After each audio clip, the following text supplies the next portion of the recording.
მსგავსად ნატალიას დილაც მსუბუქი მაკიაჟით იწყება. განსხვავებები თავს მხოლოდ მას შემდეგ იჩენს, რაც ის ბინიდან გასვლას და კარის ღურბლის გადალახვის გადაწყვეტს. Дима, я готова. Пошли. თუ ქალბატონების უმეტესობა არც კი დაინტერესებულა რამდენი საფეხურია სახლის კარიდან სადარბაზოს გასასვლელამდე, ნატალიამ ზუსტად იცის, რომ გზა მესამე სართულიდან საკუთარ ავტომობილამდე 45 საფეხურს, შესაბამისად ამდენივე მისთვის გადაულახავ ბარიერს შეიცავს. ამიტომ დიშვილის ექსპლუატაცია დღეში მინიმუმ 2 ჯერ მის და უნებურად უწევს. რო არ ჩამიყვანოს და არ ამიყვანოს, მე ვერ ვიმუშავებ, ხო? და თვითონ რო წავიდეს და იმუშავოს, ახლა იმდენს მაინც ვერ გააკეთებს, რომ არჩინოს ოჯახი, ხო, ჩვენი. ამიტომ მარი იძულებული იჯდეს სახში და მელოდეს. მოუწყობელმა გარემომ ნატალიას აქტიური ცხოვრების ხალისი ვერ დაუკარგა. ის რამდენიმე არასამთავრობო ორგანიზაციაში მუშაობს და საკუთარი შემოსავლით დედასა და დიშვილს არჩენს. გასული წლის გაზაფხულზე კი მან პატარა ბიზნესიც წამოიწყო. ქუთაისის ქუჩაზე საცხობი გახსნა. ყოველი დილით აქ მოსვლა ჩემთვის იყო ურთულესი პრობლემა.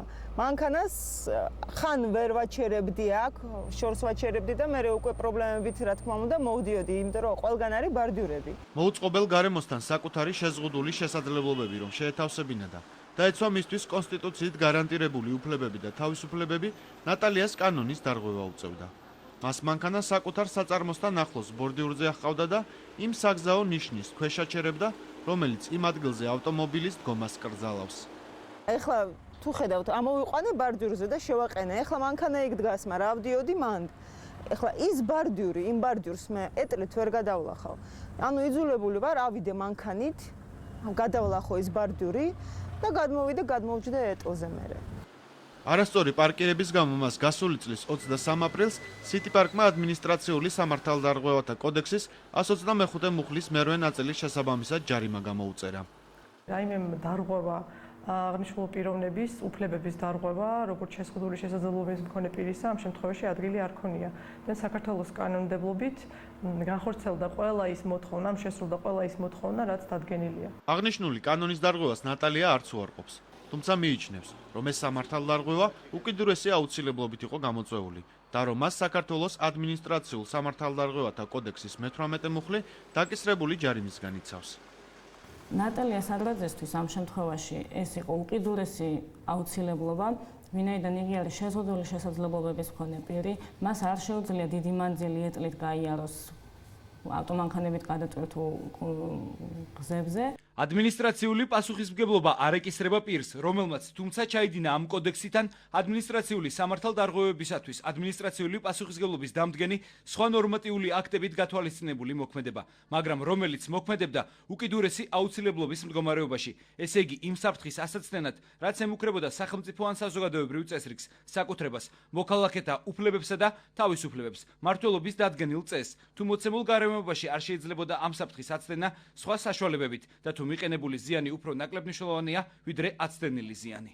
მან თუ არის სადმე შორს პარკინგი, მე იქ რო გავაჩერო, აქამდე მაინც მომიწევდა ალბათ 3 ჯერ მაინც მეთხოვა დახმარება. ამიყვანეთ ბარდიურზე, ჩამომიყვანეთ. მათხოვარი არა ვარ. ყოველ 5 ნაბიჯს ვთხოვო დახმარება. ჩემთვის ეს არის ერთადერთი საშუალება, ერთადერთი გამოსავალი ჩემთვის იყო აქ გამეჩერებინა ეს მანქანა. სასამართლო პროცესზე, რომელიც ამ კვირას გაიმართა, ნატალია City Park-ს კიდევ ერთი საჯარიმო ქვითრის გამოედავებოდა. 2010 წლის 18 ოქტომბერს ის ფასიან პარკირებაზე დგომის გამო დააჯარიმეს, რადგან მომსახურების საფასური გადახდილი არ ჰქონდა. ნატალია კი ამ გადასახად შეგნებულად არ იხდის, რადგან თვლის, რომ City Park-ი მისთვის ხელმისაწვდომ სერვისს, რაც ქალაქში ინვალიდებისათვის საერთაშორისო სტანდარტებით აღიარებული სადგომების არსებობას ითვალისწინებს, არ სთავაზობს. შემიძლია ვიყიდო, გადავიხადო ამ პროდუქტში, თუ იქნება ეს სრულფასოვანი, კანონით თუ იმოქმედებს City Park-ი, მეც კანონით ვიმოქმედებ. ვიყიდი, მე შეღავათები და მე უმწევო არა ვარ, შეღავათი არ მჭირდება. მე შემიძლია ვიყიდო ეს პროდუქტი. იგივე 10 ლარიანი ჯარიმა მე შემეძლო გადამეხადა, მაგრამ მე დარწმუნებული ვარ და ეხლაც ვარ დარწმუნებული ვარ, რომ ეს არის გამოწერილი უკანონოდ. ნატალიას ეს ქვით არის City Park-მა ადმინისტრაციულ სამართალდარღვევათა კოდექსის 125 მეორე პრიმა მუხლის საფუძველზე გამოუწერა. ხოლო მის სარჩელს საკუთარი არგუმენტებით უპასუხა.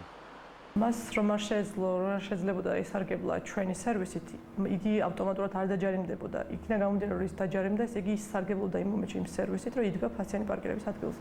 სასამართლომ ნატალია სადრაძის საჩივარი ჯარიმის გაუქმების თაობაზე არ დააკმაყოფილა. ამიტომ ის ამ გადაწყვეტილების გასაჩივრებას ზემდგომ ინსტანციაში აპირებს. შეზღუდული შესაძლებლობების პირთა უფლებების შესახებ გაეროს კონვენცია, რომელსაც საქართველოს მხელი რამდენიმე წლის წინ მოაწერა, ორ უმთავრეს პრინციპს აღიარებს.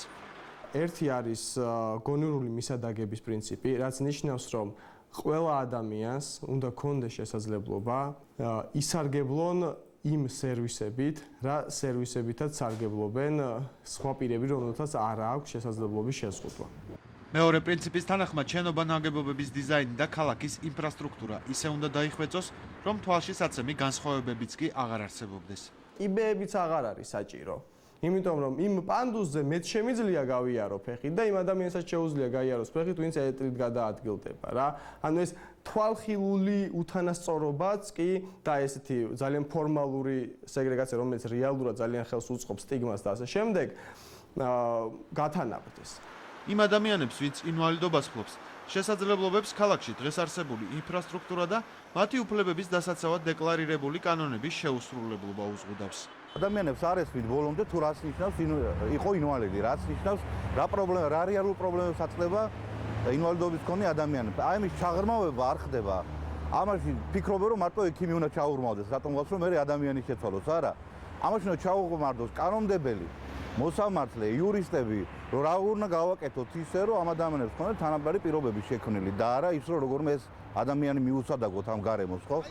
დღეის მდგომარეობით ინვალიდებისთვის განკუთვნილი ავტოსადგომების რაოდენობა თბილისის მასშტაბით თითზე ჩამოსათვლილია.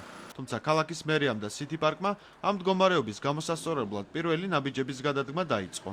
დღეის მდგომარეობით 36,000 ადგილი არის გადაცემული კომპანია City Park-ზე, რათა მათ მონიშნონ და დააყენონ სპეციალური საგზაო ნიშნები და ასევე დღეის მდგომარეობით უკვე 500-მდე ადგილი უკვე გამოყოფილია, რაც გადაცემულია კომპანია City Park-ს აი ამ ტიპის გაჩერებისთვის. ამ პროცესის უფრო ადრე დაწყებას ხელს ჯარიმების ადმინისტრირებასთან არსებული პრობლემებიც უქმნიდა.